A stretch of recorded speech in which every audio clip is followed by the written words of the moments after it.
साथ रहे। वो जो बंटवारा करते हैं बीच में हिंदू मुस्लिम के, उन्हें बताओ बजरंगी हनुमान हमारे साथ रहे। प्यार मोहब्बत वाली विरासत जीत गई कर्नाटक में, नफरत हारी और मोहब्बत जीत गई कर्नाटक में। हर भारतवासी की चाहत। एक तरफ वो नेता खड़ा है जो कहता है मैं सबको गले लगाऊंगा, जो कहता है कि मैं हिंदुस्तान के एक एक शहरी तक जाऊंगा। एक सुबह आपने वो मंजर देखा कि जब नरेंद्र मोदी जी अपने महल में सो रहे थे तब राहुल गांधी जी कहां थे? चंडीगढ़ से अंबाला के रास्ते में एक ट्रक में बैठ करके ट्रक ड्राइवरों से बात कर रहे थे। एक सुबह हम सोकर उठे तो हमने देखा कि राहुल गांधी जी कहां हैं? दिल्ली के मुखर्जी नगर में जाकर के यूपीएससी की आईएएस आईपीएस की तैयारी करने वाले बच्चों के बीच में बैठकर उनसे बात कर रहे हैं। एक सुबह तो हमने ये देखा कि वो भारतीय जनता पार्टी जो सोचती है कि किसी के सर पे छत नहीं रहने देंगे, उनका नफरत का एक बुलडोजर है जो तैयार है लोगों का घर उजाड़ने के लिए। लेकिन हमारी आंखों ने देखा कि एक सुबह ऐसी थी जब राहुल गांधी दिल्ली की शकूर बस्ती में जाकर के उन झुग्गी झोपड़ी वालों के बीच में बैठे थे जिनके सरों पर छत नहीं है। हमारे पास एक ऐसा नेता है और एक तरफ ऐसे लोग हैं कि आज नई संसद का उद्घाटन कर रहे थे। अभी मैं बन्ना गुप्ता जी को सुन रहा था, वो आयतें पढ़ रहे थे, तब मुझे लगा कि मुझे ये बात कहनी चाहिए। एक तरफ प्रधानमंत्री जी उद्घाटन कर रहे थे नई संसद का, सिर्फ एक फ्रेम, एक चेहरा।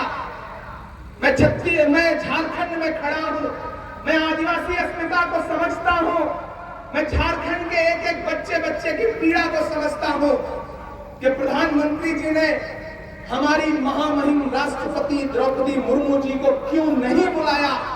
मैं मीडिया के साथियों से भी कहना चाहता हूं कि हाँ, हमने संसद भवन के उद्घाटन समारोह का बहिष्कार किया और सिर्फ कांग्रेस ने नहीं बल्कि इस देश की 21 पार्टियों ने बहिष्कार किया। हमने संसद का बहिष्कार नहीं बल्कि उद्घाटन समारोह का बहिष्कार किया और वो इसलिए किया कि इस देश की जो प्रथम नागरिक है महामहिम द्रौपदी मुर्मू जी को आखिर क्यों नहीं बुलाया आपने उद्घाटन समारोह में?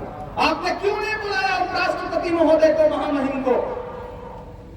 बातें करते हैं आप बेटी बचाओ बेटी पढ़ाओ की, आप उन्हें नहीं बुलाया। मैं मीडिया के साथियों से भी कहना चाहता हूं कि हाँ, हमने संसद भवन के उद्घाटन समारोह का बहिष्कार किया और सिर्फ कांग्रेस ने नहीं बल्कि इस देश की 21 पार्टियों ने बहिष्कार किया। हमने संसद का बहिष्कार नहीं बल्कि उद्घाटन समारोह का बहिष्कार किया और वो इसलिए किया कि इस देश की जो प्रथम नागरिक है महामहिम द्रौपदी मुर्मू जी को आखिर क्यों नहीं बुलाया आपने उद्घाटन समारोह में? आपने क्यों नहीं बुलाया उपराष्ट्रपति महोदय को, महामहिम को? बातें करते हैं आप बेटी बचाओ बेटी पढ़ाओ की, आप उधर अंदर खड़े होकर के बातें कर रहे थे लोकतंत्र को बचाने की, और बाहर जंतर मंतर पर बैठी हुई वो महिला पहलवान साक्षी मलिक और विनेश फोगाट जो इस देश के लिए ओलंपिक का मेडल लेकर के आई थी, आपकी दिल्ली पुलिस उनको घसीट रही थी सड़क पर। हम तो जब हाई स्कूल में पढ़ा करते थे तो संस्कृत का एक श्लोक सुनते थे कि यत्र नार्यस्तु पूज्यन्ते रमन्ते तत्र देवता। जहां नारियों की पूजा होती है वहां देवता निवास करते हैं। यह है आपका बेटी बचाओ बेटी पढ़ाओ प्रधानमंत्री जी, कि आप उधर भाषण दे रहे हैं और बाहर बेटियां घसीटी जा रही हैं। यह है आपका बेटी बचाओ बेटी पढ़ाओ कि 15 अगस्त को जब आप लाल किले की प्राचीर से महिला सुरक्षा की बात कर रहे थे तो उसी के महज 1.5 घंटे बाद गुजरात में बिल्किस बानो के जो बलात्कारी थी वो रिहा किए जा रहे थे, उन्हें माला पहनाई जा रही थी। यह है आपका बेटी बचाओ बेटी पढ़ाओ। राहुल गांधी जी ने आपसे क्या सवाल पूछा? उनका सवाल था कि 20,000 करोड़ जो अडानी की कंपनियों में लगाए गए हैं वो किसके हैं? जवाब दे सरकार। जानते हैं राहुल गांधी जी के साथ क्या सुलूक किया गया? उन्हें एक मुकदमे में फंसा करके 2 साल की सजा करवा करके उन्हें संसद से निकाल दिया गया, डिस्क्वालीफाई करा दिया गया।